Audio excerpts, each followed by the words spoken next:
करना ठीक नहीं रहेगा। अगर मैं राजस्थानी जाजम कोट को शुरू करता हूँ तो एक व्यवधान सा हल्का सा आ जाएगा और एक मजा किरकिरा हो जाएगा। इसलिए मैं आमंत्रित करना चाहूँगा मंच से आदरणीय विमला जी को कि बाल साहित्य विमर्श पर अपने बहुमूल्य सुझाव और अपना वक्तव्य हम सभी को देकर लाभान्वित करें। आदरणीय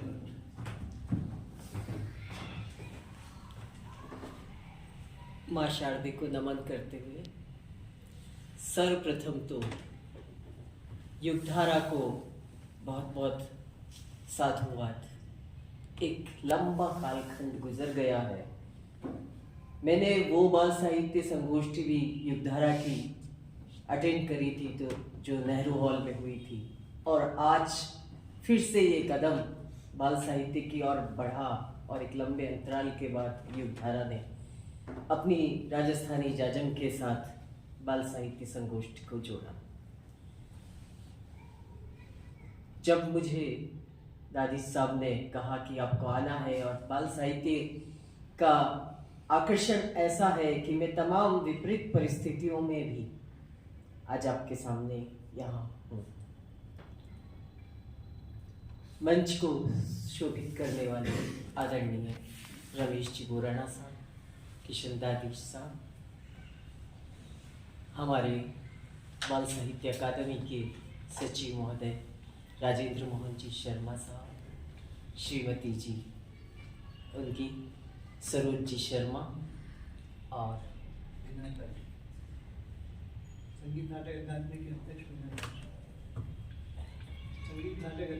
संगीत नाट्य अकादमी के पूर्व अध्यक्ष रमेश जी बोराना साहब।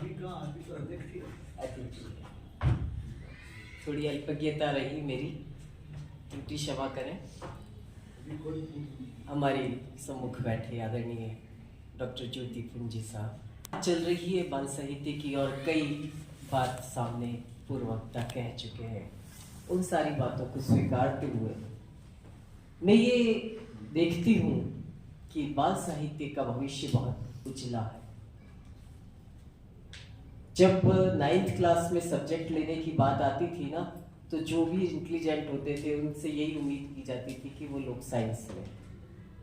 फिर उसके बाद बचे हुए लोग आर्ट्स लेते थे और फिर बीच में कॉमर्स आ गई तो कुछ लोग कॉमर्स की ओर बढ़ने लगे। विधाओं में लेकर लेखन में भी लेकर कुछ इसी तरह की चीजें हैं। इसलिए मुझे ये बात कहनी पड़ी। साथियों, कविताओं का दौर कभी नहीं गुजरेगा। कविताएं हमेशा जीवित रहेंगी क्योंकि कवि मंच जीवित है। जितना पैसा कविता कमाती है, आइए मैं औद्योगिक पक्ष की ही बात करूंगी, जो बाल साहित्य की बात करती हूँ, एक तरह से उत्पादन है। जैसे लोग क्रिकेट के दीवाने हैं और मैच देखने जाते हैं, उसी तरह से कवि सम्मेलनों को सुनने जाते हैं। क्षमा करें मुझे, थोड़ा थिएटर का समय था, किंतु उस थिएटर के समय को तोड़ते हुए बाल साहित्य उससे भी आगे है और उसकी संभावनाएं कैसे हैं, ये थोड़ा सा अपनी बात को कहने को मैं बहुत कुछ दूसरी क्षेत्रों में कह सकती थी, पर ये बात इसलिए कहना, रेखांकित करना चाहती हूँ क्योंकि अभी जो समय है वो बाजार का समय है, पैसे का बोलबाला है। जो बिकता है लोग उसकी ओर आकर्षित होते हैं। अब आप सोचेंगे कि बाल साहित्य और बिकने वाली बात आप कैसे कर रही है। तो सबसे पहले तो मैं ये बताती हूँ आपको, राजस्थानी जाजम जो आज है, मातृभाषा की बात यहाँ आई है। हमारी केंद्र सरकार ने जो नई शिक्षा नीति लागू करी है, उसके तहत बाल साहित्य की बहुत जबरदस्त मांग आने वाली है। क्योंकि जो पाठ्यक्रम है प्राइमरी स्कूल तक, वो बच्चों के मातृभाषा में पहुंचने वाला है और ये करीब करीब चल ही रहा है, पास हो ही रहा है। और ये इसलिए भी कहती हूं मैं कि जो बाल साहित्य बिक कैसे रहा है, पाठ्यक्रम के अंदर आता। अभी प्रश्न आया था कि बच्चे पढ़ें, बच्चों तक पहुंचे। स्कूल की किताबें तो बच्चों को पढ़नी चाहिए, पढ़ेगी। अब आप दूर कहाँ जाएं, मेरी अपनी ही बात कर लेती हूं मैं। महाराष्ट्र में लंबे समय से क्लास 6 के अंदर टीटू और चिंकी मेरी कहानी चल रही है। बाल भारती में। महाराष्ट्र में फिर से एक कोर्स में 4th क्लास में स्वाद का रहस्य कहानी लगी हुई है। महाराष्ट्र में फिर से अभी 10 साल के लिए पृथ्वी ने मांगी चप्पल, टिप एंड टॉय वाली कंपनी ने मेरे से 10 साल का एग्रीमेंट किया है। तो बाल साहित्य का तो बहुत भविष्य उजला है। अब कहेंगे फिर कैसे, जब बात शिल्पी कहती है कि डिजिटल फॉर्म में आना चाहिए, बिल्कुल जी हाँ, मेरी कई कहानियों का डिजिटल फॉर्म हुआ है। उनके ऊपर एनिमेशन फिल्में बनाई हैं ट्वीट कहानियों ने। ट्वीट कहानियों की ऐसी एक चैनल है जिसने कम से कम मेरी 15 बाल कहानियों की वो बनाई है, एनिमेशन फिल्म बनाई है, बहुत सुंदर, यूट्यूब पर है। और मुझे तो पता ही नहीं चलता है, कभी कभी मेरे सामने आ जाता है जब मैं गूगल खंगालती हूँ तो कि मेरी कहानियों को बना करके और सुनाया जा रहा है बच्चों को। अरे ये तो मेरी कहानी है। रैंडम सर्वे करवाया नवभारत टाइम्स ने दिल्ली में जनवरी में, और मेरे पास एक पेपर की कटिंग व्हाट्सएप पर आती है।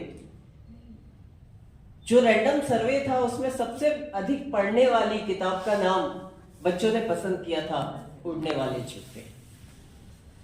मैं आश्चर्यचकित रह जाती हूँ कि कैसे किताबें बच्चों तक पहुंच रही हैं और कैसे किताबें बच्चे पढ़ रहे हैं और पसंद कर रहे हैं और वो सर्वे में उसको दे रहे हैं। किस हाल में मिलोगे दोस्त, 4 भाषाओं में अनुवाद हुई है इसी वर्ष, पंजाबी में, उड़िया में और गुजराती में, और एक और भाषा है शायद गढ़वाली में। बाल साहित्य का जो भविष्य, मैं सारी विधाओं में लिखती हूँ। मैंने कहानियां भी लिखी है, उपन्यास भी लिखे हैं, मैंने यात्रा वृत्तांत भी लिख रही हूँ, किंतु जो भविष्य मुझे बाल साहित्य में तैरता हुआ नजर आता है वो वाकई में बहुत रंगीन है। और ये ऐसा मत मानना कि बाल साहित्य में पैसा नहीं मिलता है। बाल साहित्य में अच्छा खासा मंच है, बाल साहित्य में अच्छा खासा पैसा मिलता है। जो 10 साल के लिए अपने कोर्स में लगाने के लिए कमिटमेंट करते हैं, क्या वो पैसा नहीं देंगे? बिल्कुल देते हैं, मानदेय उसका। और अभी जो सुलभ भारती है दिल्ली की, वहां पे भी मेरी 2 कहानियां हैं जो अगले साल कोर्स में आ जाएंगी। कहानियों की ही मैं बात कर रही थी और इसके बाजारीकरण की बात कर रही थी। और कितना एक और आपको बताऊंगी कि दी ऑर्बिट आई, मंजू रानी और मूर्ति चोर, प्रकाशन विभाग ने इस जासूसी बाल उपन्यास को अब ये भी प्रकाशित किया है।